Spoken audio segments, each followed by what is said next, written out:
રેગિંગનો મામલો સામે આવ્યો છે, જેમાં મેડિકલ કોલેજમાં યુજીમાં અભ્યાસ કરી રહેલા વિદ્યાર્થીઓએ 3 વિદ્યાર્થીઓનું કરવામાં આવ્યું હતું અપહરણ અને રેગિંગ. સમગ્ર મામલે યોજાયેલી એન્ટી રેગિંગ કમિટીની બેઠક મળી અને જેમાં કમિટી દ્વારા રેગિંગ કરનાર 4 વિદ્યાર્થીઓને તાત્કાલિક અસરથી સસ્પેન્ડ કરવામાં આવ્યા છે.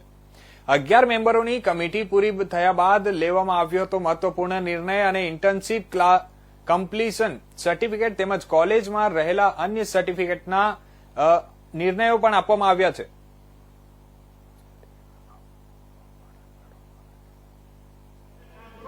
સ્ટુડન્ટના વચ્ચે એના બાબતે અમે અત્યારે એક મીટિંગ કર્યા એન્ટી રેગિંગ કમિટી, જેમાં 11 મેમ્બર હાજર હતા એન્ટી રેગિંગ કમિટી મીટિંગમાં. એમાં આ નિર્ણય લેવામાં આવ્યું છે કે જે 4 વિદ્યાર્થી છે જેના અગેન્સ્ટ એને આરોપ છે એને તાત્કાલિક રીતે સસ્પેન્ડ કરવામાં આવે છે અને એનું અત્યારે એટ પ્રેઝન્ટ સર્ટિફિકેટ અમે વિથહોલ્ડ કરીએ છીએ. આ ઘટના એન્ટી રેગિંગની છે કે મારામારી? આ એન્ટી રેગિંગની ઘટના છે, કેમ કે એક વિદ્યાર્થી બીજા વિદ્યાર્થીને માર્યા, તો આ રેગિંગમાં આવે. તો આ તમે નિર્ણય કર્યો ક્યાં આધારે કર્યો?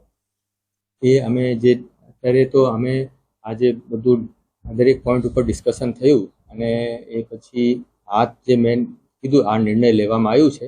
પણ અત્યારે હજી અમારે બીજી મીટિંગ પણ આપણે કરવાનું છે. એ આવતા શનિવારે અમે ફરી બેસીને નિર્ણય લઈશું ઓર શું કરીશું. તો આ તરફ